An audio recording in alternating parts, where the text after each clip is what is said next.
Christine Pitawanich with your weekly recap, where we catch you up on some of the biggest stories of the week. We begin with a tragic one out of Cornelius. The Washington County Sheriff's Office says a mom and her 3 children were found dead on Tuesday. Investigators say a community member discovered the bodies. The mother was 37-year-old Hung Feng Lei. The children's names also there on your screen. They were just 2, 5, and 7 years old. The Forest Grove School District says the 2 oldest kids were students at Cornelius Elementary School, which sits blocks away from the family home on North 15th Avenue. During the week, some people dropped off flowers and stuffed animals at the home. I saw the kids a few times when they would go to school and when the mom would pick them up. Sometimes they'd be playing around here, just a normal family. As of the latest information, the Sheriff's Office has not yet released how the family died. To Deschutes County now, or to Deschutes County rather, where a teenage snowboarder died on Mount Bachelor after he crashed into a tree Wednesday. The Sheriff's Office says the 13-year-old was wearing a helmet at the time. This is the second deadly accident at the ski resort in less than a month. A skier from Seattle also died after he fell into a tree well. And in Harney County, the Sheriff's Office has suspended its search for 29-year-old Kaylee Burt from Klamath Falls. Burt was reported missing last Friday after she left for a road trip to Iowa. The Sheriff's Office plans to post signs close to where she was last seen at the Fields General Store on State Route 205. Her car was found abandoned in the area. Contact the Harney County Sheriff's Office if you have any information. And it was a roller coaster of a week for the global economy after President Trump put a 90-day pause on nearly all of his new tariffs. But the president raised the tariffs on China to basically 145% all combined, which includes an earlier fentanyl-related tariff. On Friday, in what appears to be tit-for-tat tariffs, China hiked its tariffs on U.S. goods to 125%. A reminder, things are changing day to day, but local small businesses getting most of their goods from China are already feeling the hit. KGW's Libby Dowsett explains. The Rodriguez family named Mercy Milo after their daughter and the unique boutiques filled with treasures in Paris. We carry toys from all over the world, heirloom toys, wooden toys, retro toys, anything you could possibly imagine. And just like shops in Europe, the toys come from all around the world, a good quarter of them from China. This is a brand called Shilling, and they're made in China. So I'm a bit worried about this brand that we love so much. With a handful of vendors already cutting supplies, saying it's cheaper to cut out the retailer in the middle.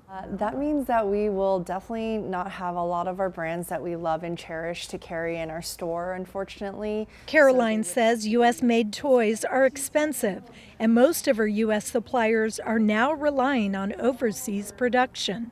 Toy industry analysts don't see that changing anytime soon. And I would say with confidence, probably the manufacturing of $5 toys may not be the first manufacturing and capital investment that people in the U.S. would want to make. You can't walk into the stores and find these every day. So Rogue Toys in Southeast Portland is taking another approach, selling vintage toys after getting notice from vendors prices are going up on new items.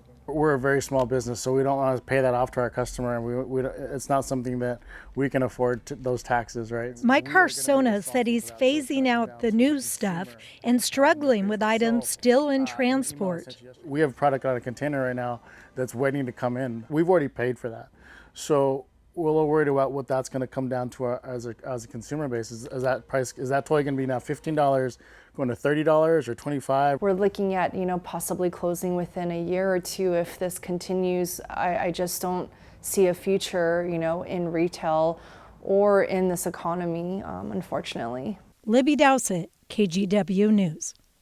Meantime, the Oregon Education Department is pushing back against the Trump administration's threats to pull school funding over diversity, equity, and inclusion initiatives. Essentially, the administration threatened to take away school funding over DEI initiatives that it claims are illegal under Title IX, which prohibits discrimination. Oregon education officials say the state is in full compliance with existing federal anti-discrimination laws and argued the Trump administration can't unilaterally strip funding Congress already allocated. And for some international students in the Northwest, it is a scary time. The Trump administration has canceled more visas.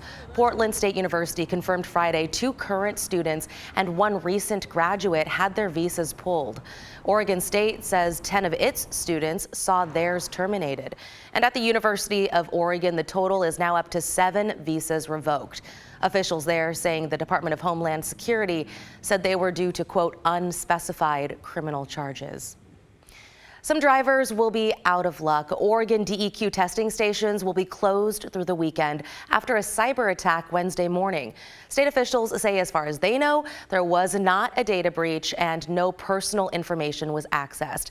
After they learned of the attack, the state officials say they immediately shut down the systems impacted. As of Friday, it was unknown when the testing stations would reopen.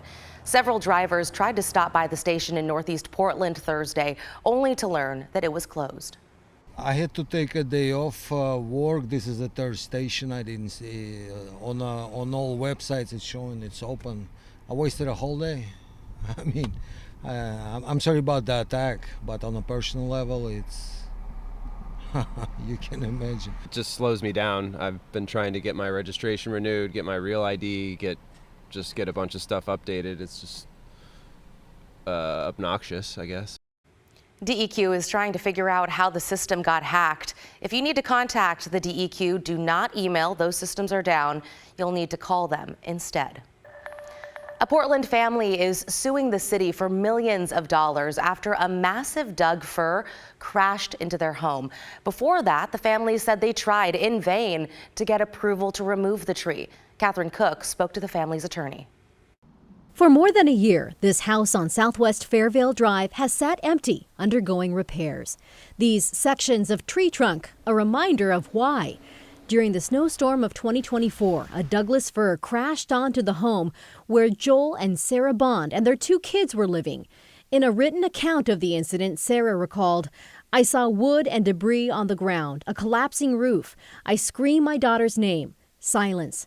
Then I hear my husband say, 'I got her.'" They'll still have to live knowing that they were 2 feet away from having a dead 6-year-old. Joe Piucci is the Bonds lawyer.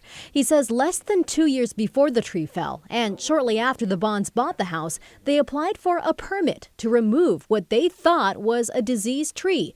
You can see how it's leaning toward the house. But Portland's Bureau of Urban Forestry denied the application. The Bonds are now suing the city for $4.7 million. They tried to protect their home, and the city prevented them from protecting their home. Court documents claim that a city arborist spent less than 10 minutes looking at the tree in question, failing to notice several signs of rot and disease. It also cites the city's permit denial, which concluded that, quote, no serious structural defects were observed, and that removing the tree will significantly affect the neighborhood character. They're not concerned about people's safety, they're concerned about keeping the tree canopy. The permit denial noted the Bonds could appeal the decision for a $200 fee. They chose not to. They thought, why would I pay $200 to the city for it to tell me that I'm wrong again? They're not arborists. The Urban Forestry Department is full of arborists. KGW reached out to the city of Portland. A spokesperson said they cannot comment on pending litigation. However, court documents reveal the city's response to the Bonds' tort claim last fall. It suggested that if the tree had been unhealthy when they inspected it, it would have fallen on the Bonds' home earlier. Instead, it survived for an additional 23 months. It's offensive, and it's offensive to Sarah and Joel. I mean, their family has been through hell over the last 14 months. And that was our Catherine Cook reporting. OHSU's merger with Legacy may be in jeopardy after a community review board unanimously gave the deal a thumbs down. While it's not the deciding vote, the board does make a recommendation to the Oregon Health Authority. According to our news partners at the Portland Business Journal, board members were worried the merger would mean lessened competition and increased cost and access to services for patients. In a statement, the Oregon Nurses Association said it's confident the two hospital systems will reach a deal. In Southern Oregon, a private plane skidded off the runway in North Bend and ended up in the waters of Coos Bay Monday. Southwest Oregon Regional Airport shared these videos showing the damage after crews lifted the plane out of the water. All 4 passengers and 1 pilot on board are now out of the hospital. The NTSB is still working to determine the cause. Now here's a look at your weather. On a Friday morning, I'm meteorologist Rod Hill with this KGW8 Plus weather update, and beginning with a frost advisory issued by the National Weather Service. This is for Saturday overnight into Sunday morning, and notice this is basically all of western Oregon, just away from the beach. But you know what? Winds are going to be light to almost northeast Sunday morning. I wouldn't be shocked if there are some areas along the coast that are close to freezing. This does not technically include downtown Portland, but again, it does include out into the Hood River Valley. And the message here is we're not looking at record lows. There's nothing unusual about any of this, but if you have some hanging baskets, some tender vegetation you've already put out for spring, you might want to cover things up or bring them inside. And let me backtrack for a second, because I have Portland at 38 degrees, but in many cases right now around the valley, the record lows are right around 30, 32. So it's not unusual to be down around freezing in the valley or have frost this time of the year, but you are getting down into record territory, which means the frequency is just not that often. This does show Sunday morning 32 in Sherwood, Sheridan, McMinnville, shows Tigard 35, Hillsborough 32, Battleground 32, shows Tillamook getting down to 30, absolutely believable, and about 32 out in Hood River. This is the coldest morning that this particular weather temperature model has shown in quite some time. And so to me, take away from this, everybody starts off in the 30s, pretty good bet of that. And there absolutely will be some scattered locations get down to freezing. So again, that's that frost advisory for early Sunday morning. All right, in terms of the weekend itself, this disturbance is coming through our area tomorrow into the morning hours. So we still have the scattered shower threat on Saturday. I don't think it's enough rain that everybody absolutely will see rain, but at any given point tomorrow, the radar probably will show some scattered showers in the area, if that makes sense. We're going to be mainly dry today, and then Sunday will be completely dry. In fact, once we get out of the early morning hours of Sunday, which may have some low cloud cover or some frost or fog, Sunday goes on to be basically pretty much clear. This is Futurecast on this Friday, showing clearing along the coast and then partly cloudy skies coming to inland areas. Here are the scattered showers coming in tomorrow in the morning. You're looking at the green scattered locations and kind of spritzy scattered light showers coming through in the afternoon hours. Any measurable rainfall would be very limited. The wider Futurecast movie does show cloud cover holding across parts of central and eastern Oregon today, and there is the ongoing chance of some light rain. This actually now, this is 10:20, this is this evening, pops up coming off the blue, some heavier rain showers, so we'll keep an eye on that. All right, back to the temperature forecast projection at 4 p.m. today, showing 60 in Portland, 50s at the coast, about 60 out through the Gorge and Pendleton, and then with cloudiness, temperatures in the 50s to about 60 out east. So really uniform temps. I mean, this shows Baker City 58 at 4 o'clock, Salem and Albany, Eugene, 58 degrees, pretty uniform. No problems with Cascade travel. Those passes are all clean and they'll be mainly dry today as well. 60 degrees. Now tomorrow with the cooler air coming in, a high of 57, some scattered showers in the area. If you are going up to the Mount Hood resorts tomorrow to do some skiing and boarding, there probably will be some flurries or light snow showers up there. Snow levels will be easily all snow showers in the air down to 4,000 feet. Sunday, a chilly, frosty start, maybe some early fog, but otherwise this is a clear sky bluebird day coming. We'll get up to about 68. Wind direction will be north-northeast. Monday, 76. Then there's a weak system that may or may not hold together to bring us a shower threat on Tuesday. Again, either some rain or none. And then Wednesday, Thursday right now, it'll be sunny and warm days. So we started to talk about this yesterday. This is a very pleasant 7-day forecast for this time of April. Certainly way more dry than wet, with a nice number of warming afternoons. We are tracking a big upper level low. If it stays on track, it would bring cool days in the 50s with scattered showers into your Easter weekend. We'll keep you updated on that. For now, I'm meteorologist Rod Hill. This has been your KGW8 Plus weather forecast. And that is a wrap on your weekly recap. Again, I'm Christine Pitawanich. Remember, you can catch up on the latest headlines anytime at kgw.com, on your KGW app, or our YouTube channel.